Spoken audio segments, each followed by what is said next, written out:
Hubo un tiempo en el que el cielo hablaba y los hombres escuchaban. Durante milenios miramos al cielo buscando respuestas. Destino o superstición, sabiduría antigua o mito moderno. Hoy exploramos la historia de la astrología y lo que dice de nosotros. Soy Miguel Fullita y sean bienvenidos como todos los lunes del milenio a Batiburrillo, la aventura del conocimiento.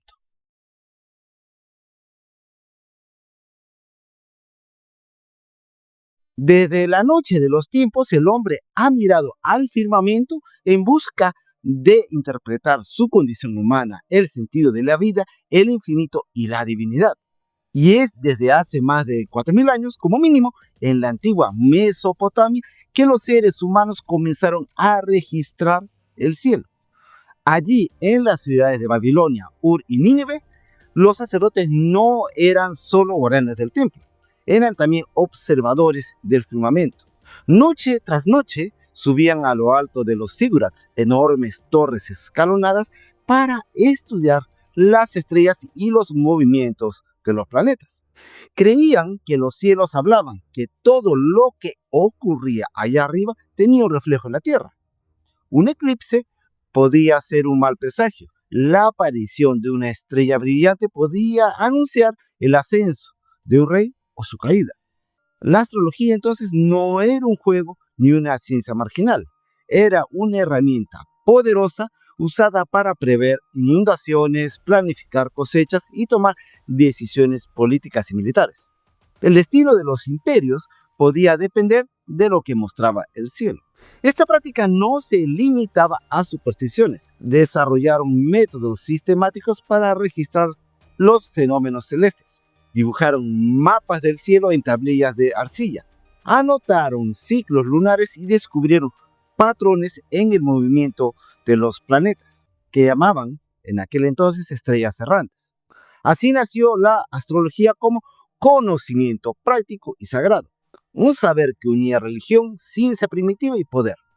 Para los babilonios, el universo era un espejo del reino humano, y si algo cambiaba en el cielo, era porque algo iba a cambiar en la tierra también. Ahora bien, antes de continuar, es menester hacer una pequeña digresión para resaltar la diferencia que hay entre astronomía y astrología, que radica en esencia en su enfoque, método y propósito. Ambas nacen de la observación del cielo, pero toman caminos distintos.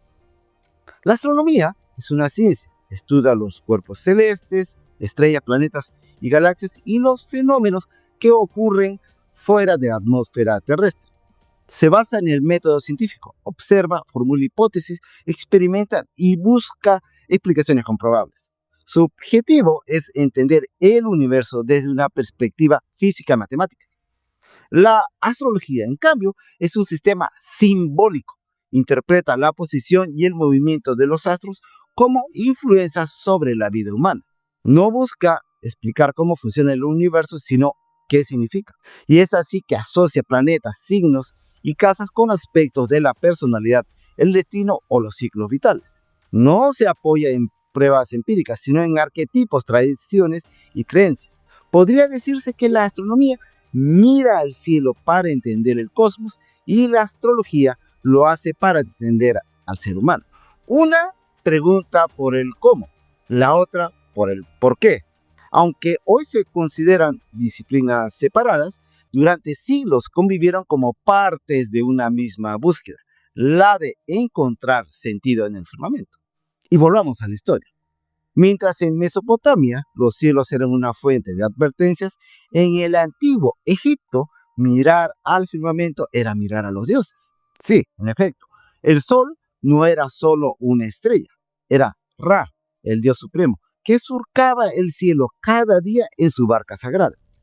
Y cuando desaparecía al anochecer, no moría, descendía al inframundo para renacer al alba. Así, el ciclo solar no era solo un fenómeno natural, sino una historia divina que se repetía cada día. Los egipcios fueron, que duda cabe, grandes astrónomos. Observaron con precisión la salida de la estrella Sirio, cuyo resplandor predecía la crecida del Nilo. Un evento vital para la agricultura y la supervivencia de su pueblo. Esa observación dio origen a su calendario solar de 365 días, uno de los más exactos de la antigüedad. Pero más allá del cálculo y la observación, la contemplación de los astros en Egipto era profundamente simbólica. Las estrellas no solo influían en los vivos, también guiaban a los muertos. En los techos de los templos y las tumbas reales, el firmamento estaba pintado como un mapa del más allá. Las constelaciones marcaban el viaje del alma y los faraones, al morir, no solo dejaban el mundo terrenal, ascendían al cielo, convertidos en estrellas. La astrología egipcia no hablaba tanto de predicciones cotidianas, sino de eternidad, renacimiento y conexión cósmica. En el antiguo Egipto, el cielo no era un destino final, era el hogar de los dioses y el reflejo del alma humana. Cuando la astrología llegó a Grecia, algo cambió. Los griegos, herederos del pensamiento lógico y del espíritu filosófico, no solo miraron al cielo buscando signos, lo analizaron con la razón. Querían entender el porqué de los astros, no solo el para qué. Fue entonces cuando la astrología empezó a transformarse. Ya no era solo una herramienta de reyes o sacerdotes. Se convirtió en una disciplina que buscaba leyes, patrones, causas. Filósofos como Pitágoras y Platón no veían contradicción entre los números y los astros. Al contrario, creían que el universo entero estaba regido por una armonía matemática y que los cuerpos celestes danzaban según un orden divino. La astrología se integró así al pensamiento cosmológico griego. El universo era un gran organismo y el hombre una réplica en miniatura de ese orden celestial. Esta idea dio origen a una noción poderosa: la correspondencia entre el macrocosmos, el universo, y el microcosmos, el ser humano. Más tarde, en Alejandría, esta fusión alcanzó su madurez. Allí, astrónomos y astrólogos trabajaban codo a codo. Claudio Ptolomeo, por ejemplo, uno de los grandes sabios de la época, escribió el Tetrabiblos, una obra que intentó sistematizar la astrología como una ciencia basada en causas naturales, no en supersticiones. Y es así que la astrología se racionalizó, se organizó y se volvió más accesible. Nacen los signos zodiacales. Aries, Tauro, Géminis, etc. no eran solo nombres, eran puntos fijos en el cielo que parecía tener un mensaje codificado para cada ser humano. En manos de los griegos, la astrología dejó de ser solo un arte de interpretación y se convirtió en una filosofía del cosmos. Cuando la astrología llegó a Roma, ya no era solo una guía espiritual o una filosofía del cosmos. Se convirtió también en una herramienta de poder. Los emperadores romanos creían o hacían creer que los astros respaldaban su reinado. La astrología se volvió propaganda celestial. Augusto, el primer emperador, decía haber nacido bajo el signo de Capricornio, asociado a la estabilidad, el orden y el renacimiento. No era casualidad, era un mensaje. En Roma, la astrología estaba en todas partes, en monedas, en templos, en discursos públicos. Los astrólogos eran consultados antes de las batallas, bodas imperiales y decisiones clave del Senado. Algunos ganaban influencia, otros demasiado poder. Tan seria era su presencia que en distintos momentos los emperadores prohibieron a los astrólogos practicar su arte sin permiso. Temían sus predicciones, pero no podían ignorarlas, porque si el cielo podía anunciar el ascenso de un emperador, también podía presagiar su caída. La astrología romana combinó la precisión griega con la ambición política. Se usó para legitimar conquistas, reforzar ideologías y alimentar el aura divina de los Césares. No era solo creencia, era estrategia. Y así, lo que alguna vez fue observación sagrada se convirtió en instrumento imperial. Los astros ya no hablaban solo de dioses, hablaban de poder. Durante siglos, mientras gran parte de Europa atravesaba un periodo de fragmentación y olvido, el mundo islámico se convirtió en el principal custodio y cultivador del saber astrológico. En ciudades como Bagdad, Damasco y Córdoba florecieron centros de estudio donde la astrología no era solo una creencia, sino una disciplina profundamente entrelazada con la medicina, la matemática y la astronomía. En estos lugares los cielos se estudiaban con precisión y respeto, no como un misterio lejano, sino como un lenguaje cifrado que podía ser interpretado por quienes sabían mirar. Fue en la Casa de la Sabiduría en Bagdad donde se tradujeron los textos griegos clásicos al árabe. Obras fundamentales de Ptolomeo, Hiparco y otros pensadores del mundo antiguo no solo se preservaron, sino que fueron reinterpretadas, debatidas y perfeccionadas. Esa sabiduría luego cruzaría de nuevo al occidente medieval en forma de traducciones al latín, marcando el inicio de una nueva era de conocimiento en Europa.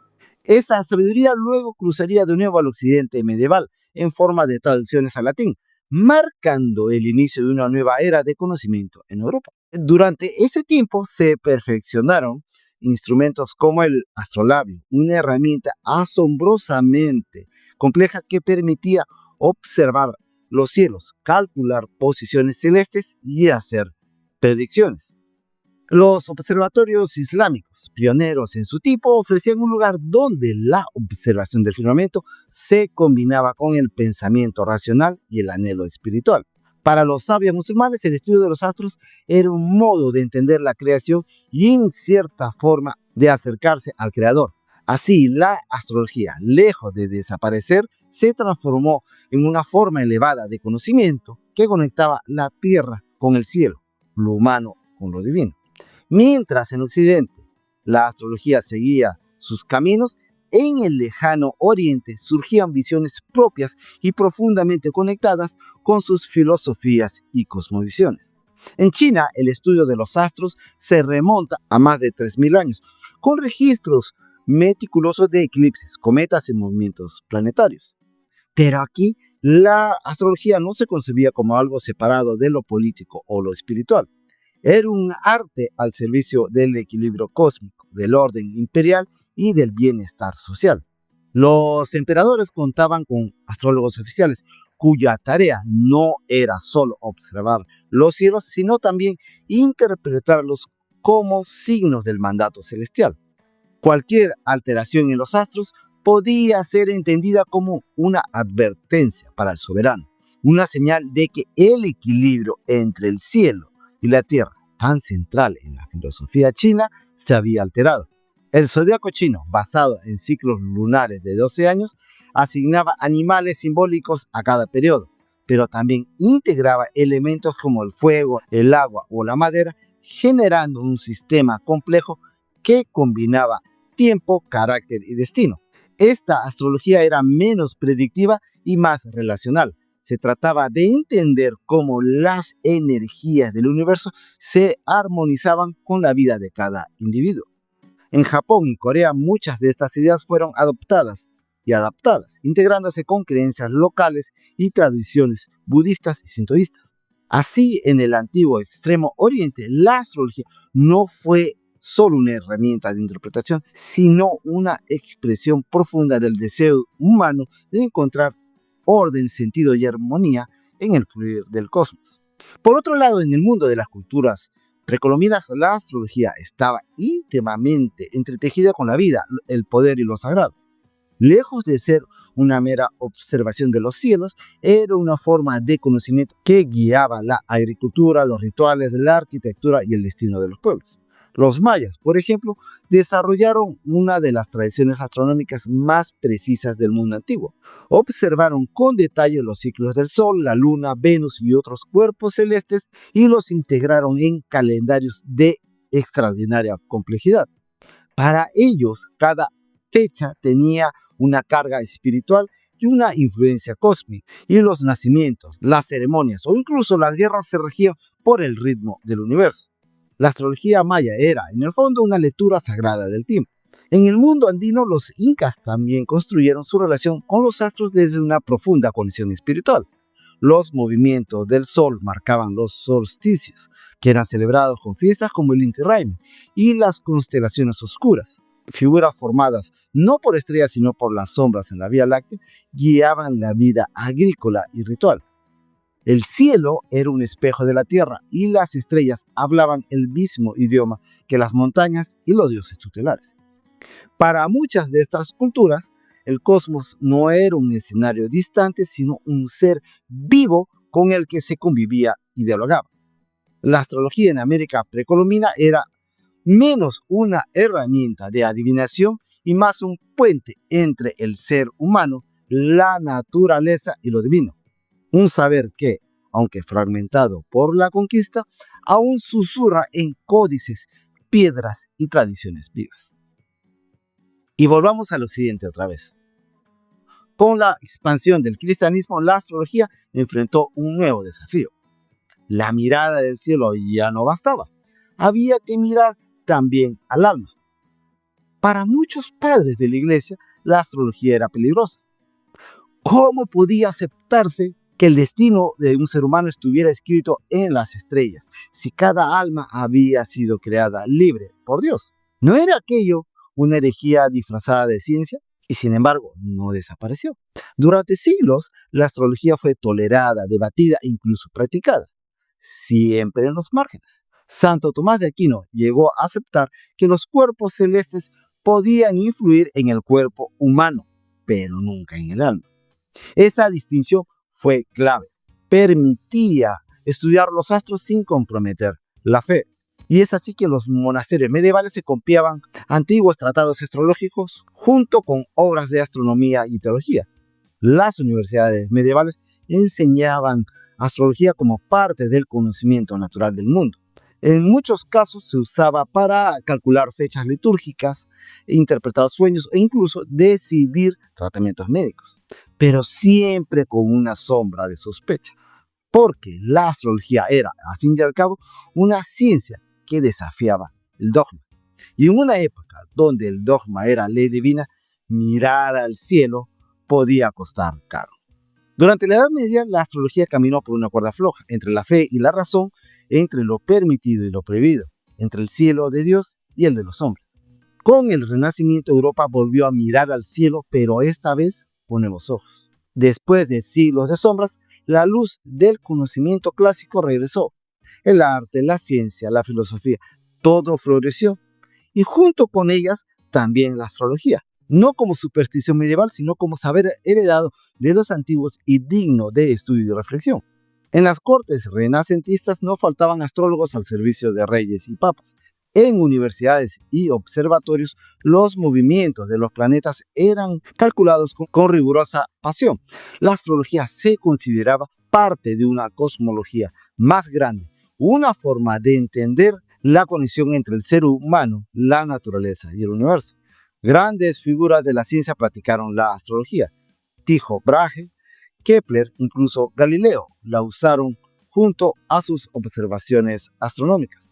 Para ellos, el cielo no estaba dividido entre razón y misterio, eran ambas cosas a la vez. En este tiempo, el horóscopo o carta natal se popularizó. Imagínense un mapa del cielo en el momento exacto de su nacimiento, como si el universo dejara una firma sobre cada vida. Y es así que la astrología se volvió personal, íntima, cercana. Pero esta nueva popularidad también trajo críticas. A medida que la ciencia ganaba terreno y la observación empírica se volvía norma, la astrología comenzó a dividir opiniones. ¿Era arte o ciencia? ¿Sabiduría o ilusión? Durante el Renacimiento, la astrología vivió su último gran esplendor como parte del conocimiento legítimo.